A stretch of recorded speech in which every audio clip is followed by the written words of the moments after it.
ladies and gentlemen, without any further ado, get that music going. It is time for the news with Ken Napzok. Thanks for the point, Cody. I'm Ken Napzok, and these are your Schmoes Know headlines brought to you by Collider.com. And our top story of the week in news that broke while I was nearly peeing into my pants in the backseat of an Uber ride. True story, he can tell you. Alden Ehrenreich has been cast as young Han Solo, a role first portrayed by me in the playground at Margaret Harlow Elementary School in 1984. I don't have a joke. I just want to tell the guy I'm so sorry for what a bunch of Star Wars nerds are going to say about you after you appear in the movie. Yesterday was May the 4th, or Star Wars Day, or as it's called in my house, another Wednesday without sex. And while there was no giant Star Wars news, unless you count various new toys and merchandise being released and the Han Solo news, Christopher Miller, one half of the Lord Miller directing team in charge of the upcoming young Han Solo movie, tweeted out a new behind-the-scenes picture of the iconic DL-44 blaster made famous by everyone's favorite smuggler Han Solo. Miller added the cheeky comment, "Can't wait to get shooting." Oh, he makes puns. The movie is in pre-production with an eye on a May 25th, 2018 release date. Still no actor. Oh, wait, an actor has been cast. It happened on the way over. When reached for a comment about Miller's tweet, Harrison Ford stared in the distance and wondered if being in The Force Awakens was really worth it. Universal Pictures' reboot of The Mummy has already begun shooting in London, with Alex Kurtzman directing Tom Cruise as a Special Forces soldier in a modern-day retelling of the monster picture. Now it appears as though Russell Crowe is in talks to join the production as Dr. Jekyll, who of course eventually becomes a hideous Mr. Hyde. If it works, Crowe will study for the monster role by reviewing his own interviews and taking note of his treatment of movie reporters. Tom Hardy and Javier Bardem had previously been in talks for the role but never reached an accord. Additionally, Brendan Fraser thought he had been in talks for the role, but it turns out he was just filling out a guest relations survey at Universal Studios.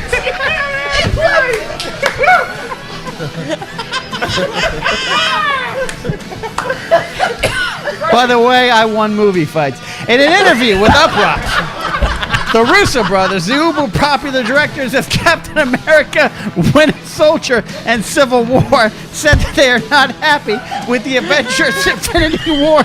Shut up, Makuga! Said they are not happy with the Avengers Infinity War Part 1 and 2 titles. They feel the movies are more like Avengers 3 and 4, and Part 1 and 2 titles are misleading. I guess they don't want audience to feel the way they did when they saw Twilight breaking down in Part 1 and 2, cold, shaking, and questioning most of their life choices. A title change for one of the movies, probably Part 2, is forthcoming, and the movies will be released in 2018 and 2019 only if President Trump allows the movies to happen. Guys, sorry to break this to you, but the remake of Death Wish just hit a big snag. The directors, Israelis Aaron Kashalis and Navot Papashango have left the project over what's being called, quote, creative differences. As in the movie, they wanted the movie to be creative, and the studio wanted the movie to make enough money back in the on-demand market. The remake is supposed to star Bruce Willis in the role, first made famous by Charles Bronson, famous only to your uncle who wears camel pants to family picnics. No release date has been set, so in the meantime, you can look at the music videos for Bruce Willis singing Respect Yourself from his 1987 album, The Return of Bruno, which I own on LP, don't ask.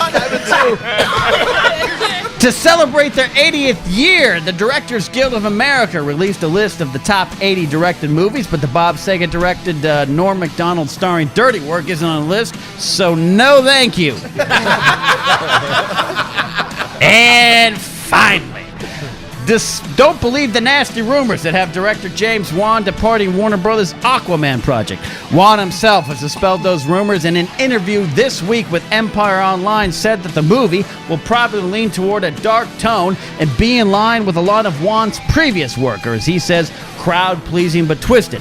Wan went on to say, though, even his darkest horror films are still very fun. You want dark, said Aquaman? Try taking the 6 train downtown at 6 a.m. every day in hopes that you'll make it just in time for the start of your shift at Staples, assuming that the place is still open for business because everybody orders their paper clips online these days, and then you have to explain to your 23-year-old mid-manager boss that you need the weekend off because there's a Justice League fundraiser you have to attend, but he doesn't believe you because, and I quote, I ain't never seen you breathe underwater anyway. And then after slugging your way back uptown, stopping at a White Castle because you have a 25-cent coupon and payday is still a week away, you just make it home in time to go on a Tinder date that you have to end abruptly because the girl keeps asking you why you haven't seen Batman v Superman while giving you the worst hand job since a Shake Weight infomercial, and the whole time your buddies, The Flash and Green Arrow, keep texting you pictures of themselves doing lines off the asses of Harley Quinn cosplayers.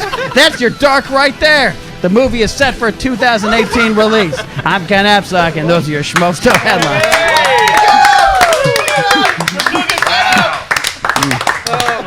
I need some water.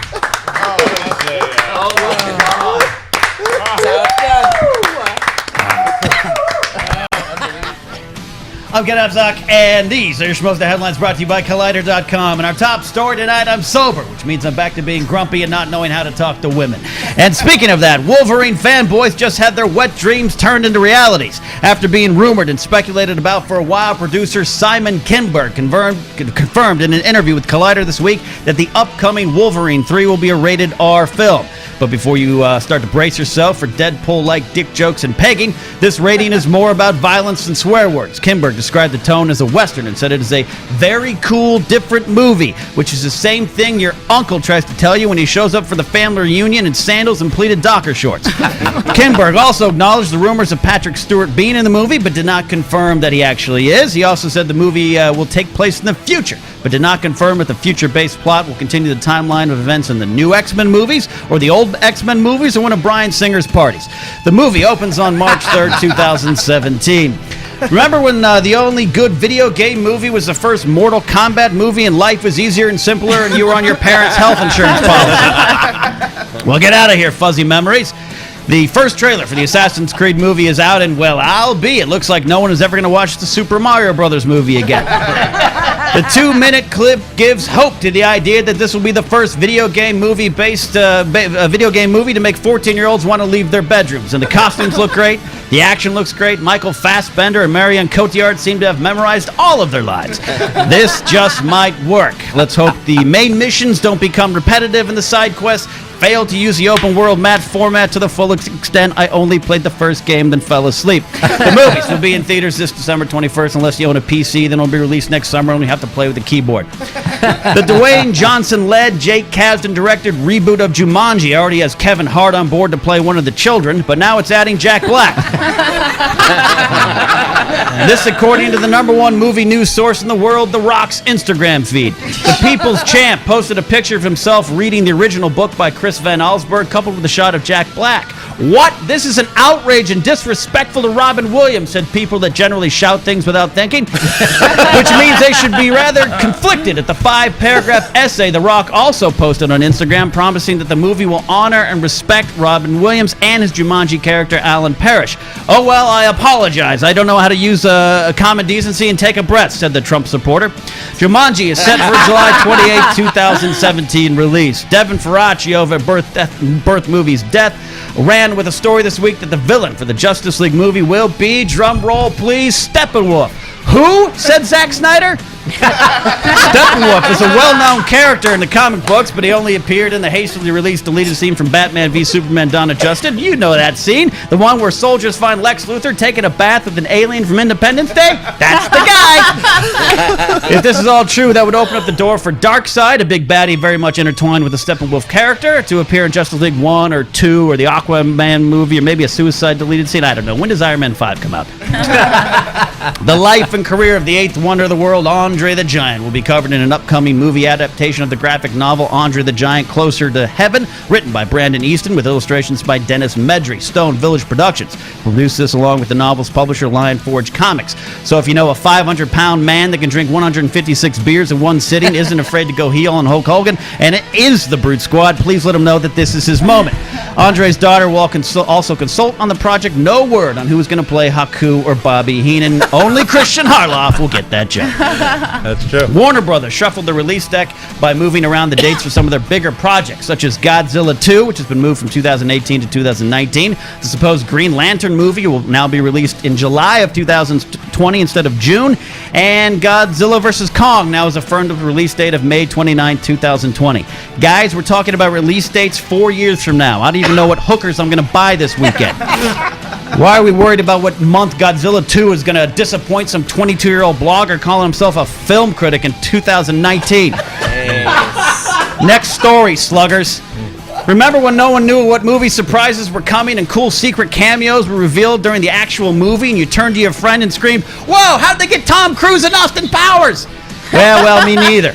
So it turns out they're making another Star Wars movie. Who knew? I guess my dad was right when he left episode 7 and said, I think they're leaving it open for another one. Well, spoiler alert. It looks like there will be another high-profile Star Wars cameo in episode 8, following the footsteps of Daniel Craig's turn as a stormtrooper that became Rey's first Force power victim. Tom Hardy has filmed a not-so-secret cameo in the movie. There are some alleged details of the scene, but I stopped reading to that point. You should, too. No one from Lucasfilm has officially denied the rumor, yet I'm sure, all those Daniel Craig denials they had for episode 7, all rang true for us. So, Star Wars Episode 8, Kylo Ren Serves Detention is still set for a 2018 release. And finally, I need a drink. I'm Ken Napzok, and those are Schmoes Know Headlines. Brought to you Michelle Pfeiffer, Adrian Zavet. Grease 2.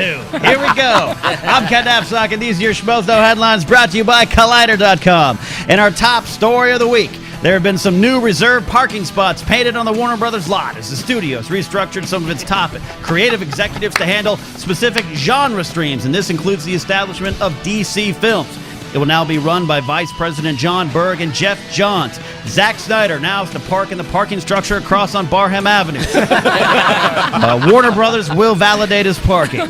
Johns and Berg will be tasked with course-correcting the path of the DC cinematic universe, which has so far produced films that have been received with the same joy as watching your favorite childhood dog being kicked by a depressed homeless man wearing a Batman cowl. Long direction to get a titter of a laugh. Johns is said to already have been involved with the much speculated upon reshoots of Suicide Squad. Has been working with new Batman movie with Ben Affleck, writing that script with him.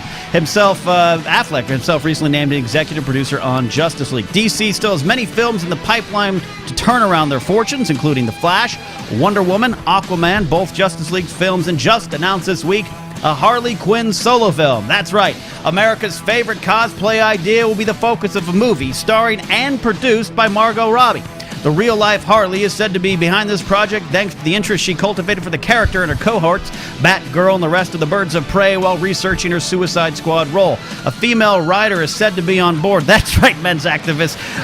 They're letting them right now. No further information is available on the project, but Harley Quinn, short shorts are half price at a Hot Topic near you. So good luck, DC. The YouTube comment section is not pulling for you. In a related story, Marvel Films have now earned over $10 billion worldwide since 2008. This, according to Superman's therapist. Due to a clerical error, a major leak, or maybe George Lucas not knowing how to use Snapchat, character and vehicle names for Rogue One, a Star Wars story, were released online this week. If you don't want to be spoiled on who will be joining Felicity Jones' character Jyn Erso in the quest to steal the Death Star battle plans, then I suggest not spending too much time in the Defy Media break room, checking Twitter, or leaving your house. Some of the characters include Captain Cassian Andor, or possibly Willix. Its story starts to get murky. Freelance assassin named Baze, and the enforcer droid K-250, or maybe K-2SO. New vehicles include the U-Wing and the TIE Striker, which means the movie better explain why those vehicles disappeared just a few weeks later at the start of A New Hope. Star Wars nerd alert! The images, all taken with the supposed Rogue One official visual story guide, also confirm that one of the characters we know and love from the original trilogy is back. So, fingers crossed that Wu Hare, the Mos Eisley Cantina bartender, gets a big moment. A new, still somewhat subpar Ghostbusters trailer was released this week, and the internet still doesn't like women. The movie is out this July 15th. The title for the 5th Transformers movie was released this week, so get ready to be snarky about Transformers: The Last Night. which we hope means this is a movie about Decepticons taking Starscream out for one more wild bachelor party.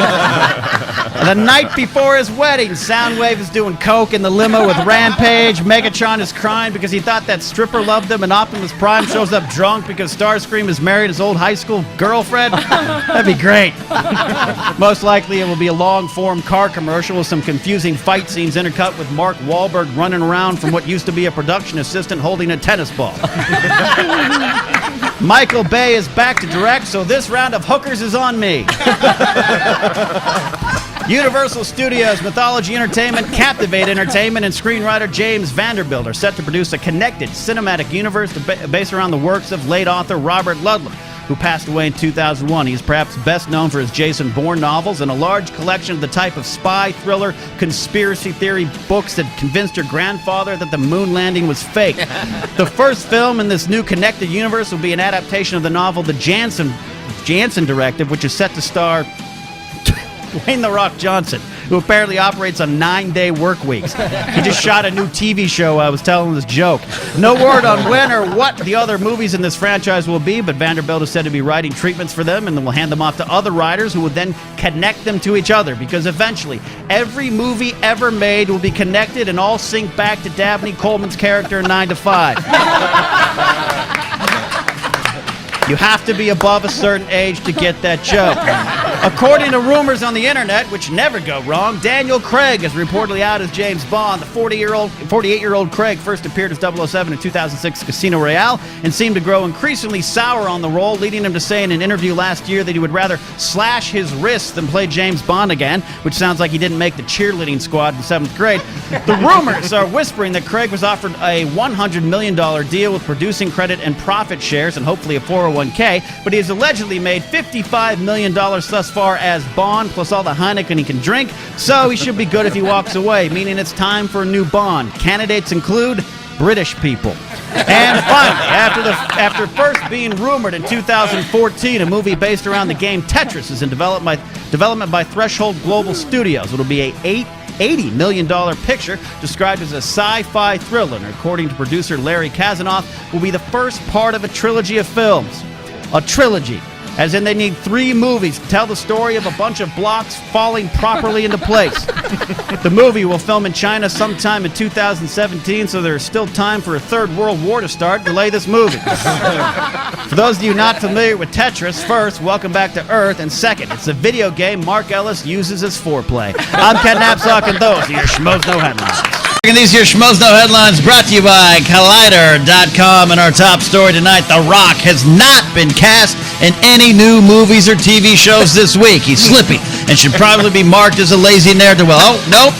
Looks like there's been some movement on a spin-off movie based around The Rock's Fast and Furious character Luke Hobbs. According to The Rock's producing partner, the talks have been ongoing, but scheduling hasn't been a problem. Well, of course, that's what happens when Rock literally makes one movie a month, like he's a vivid contract girl trying to rack up the paying gigs before the sun sets on her life choices. We'll keep you updated on the life and times of The Rock. A second Star Trek trailer for Star Trek Beyond was released this week, and would you look at that, it's way better than the first one, and has caused Star Trek fans everywhere to set their phasers to fun. I'm sorry. I shouldn't have written that. I spent a lot of time alone questioning my life decisions. I'll make up for it. The clip puts a focus on Captain Kirk's search for his own identity and less on space motorcycle tricks and one-liners. It even succeeds in making Simon Pegg look like an action star. The lesson here, Ghostbuster fans, is that movie trailers can be cut in a bad way, making the movie appear to be worse than it actually... Nope, the second one wasn't any better. All right, okay. Just be nicer to women, Internet, all right? Star Trek Beyond, directed by Justin Lin, hits theaters on July 22nd, 2016. It seems like those comic book movie pictures seem to be doing okay, right, Brett? So here's some news about Thor Ragnarok. Earlier this week, Marvel and Disney confirmed the main cast for the movie. Joining Chris Hemsworth and his tasty abs will be Cate Blanchett, Tessa Thompson, Carl Urban, and Portlandia supporting cast member Jeff Goldblum. Goldblum will be wearing the costume of the character known as Grandmaster, but he will stutter and stammer like Goldblum. The character is an Elder of the Universe, a group of characters in the Avengers stories that just sit around trying to work their DVRs in vain while slurping soup and complaining about those millennials like Spider-Man and Fast Silver. Blanchett will play the villain Hela. It doesn't matter, she'll be good. Thompson is Valkyrie, Carl Urban will be Scourge. These casting means that there are only 8 working actors to yet appear in a Marvel movie. We'll get to you. Also, Mark Ruffalo has confirmed that the Hulk will be a major part of the movie, calling the story an intergalactic buddy road movie with Bruce Banner and Thor on the road. Just what we always wanted, said Bob Hope and Bing Crosby fans from the 1940s. Thor returns to theaters in November 2017. The much-maligned folks at DC Films are feeling a little better after early test screening. Audiences for Suicide Squad took to Twitter with some positive reviews and reactions to the movie. No secret that DC could use some good press, and the test audience had high praise for Margot Robbie as Harley Quinn, Will Smith as Deadshot, and some calling the movie, quote, perfectly insane. So breathe a sigh of relief, DC executives. Looks like you might have one good one on your hands. Of course, it should be noted that test audiences are usually comprised of jobless people that get suckered into free screenings by strangers while getting lost in the parking lots behind movie theaters because the bus dropped them off too early and too far from the nearest Carl's Jr. bathroom. But here's hoping for the best, DC. The film hits theaters August 5th. Nicolas Cage told Entertainment Weekly that National Treasure 3 is in the works 9 years after the second one, and script just needs some much important fact-checking before going forward. Good luck with that. We all got a glimpse of the first teaser trailer for Disney's live-action retelling of Beauty and the Beast. However, the minute-and-a-half clip only showed Emma Watson as Belle for about 2 seconds, and despite not showing one dancing teacup, the clip set a record. The Hollywood Reporter has proclaimed that the teaser was viewed 91.8 million times in the first 24 hours of release. Second place is now the second teaser trailer for The Force Awakens, which I watched 88 million times. Third place is Captain America Civil War at 61 million views. Last place is the teaser trailer for my live-action retelling of the Goofy movie, where my dog nose keeps falling off because I only had Scotch tape to use. Beauty and the Beast will be released on March 17, 2017. And did you know that Emma Watson is now 26? No reason. Lionsgate's reboot of the Power Rangers is already underway, but they aren't going to wait for the movie to disappoint fans and underwhelm critics before committing to more of them. Lionsgate CEO John Feltheimer announced today that they want to make 5 or 6 or 7 more tax write-offs. So go wonder why they made the first one when it's released March 24th, 2017. In horror news, I Sleep Naked. Also, John Carpenter will be the executive producer on a new take on his 1978 classic Halloween. He will also score the movie to help capture the right chilling sound. Blumhouse, Miramax, and Truckus International Films will combine on the production. It looks like Oculus director Mike Flanagan will direct. Halloween brought the world the iconic killer Michael Myers, and 10 films have been made in the series, but Carpenter hasn't had anything to do with him since 1982's Halloween 3 Season of the Witch. When asked if the movie would be a sweet sequel, remake, or reboot, Carpenter cheekishly said, "We can't tell you yet, but I can tell you it'll be a movie." Oh, Grandpa, stop joshing and go back to creating demonic-fueled murder pictures that scare preteens into pooping their sleeping bags. There is no release date yet. Christopher Nolan has begun production on his World War II epic Dunkirk. The film stars Tom Hardy, Cillian Murphy, Mark, I got your Sly Stallone right here, Rylance, and Harry Styles of One Direction. Have I got your attention now, Mom? Photographer Pierre Villette released photos from the production on his Twitter account, so if you want to see the pictures, use the hashtag Dunkirk and then keep saying boom. Like scrolling through the photos so you get the trailer editor feel in your head. The movie comes out in July 2017. And finally, this week the Star Wars franchise turned 39, but it only started having sex 2 years ago. I'm Ken Napzok, and those are your Schmoes Know headlines brought to you by Collider.com.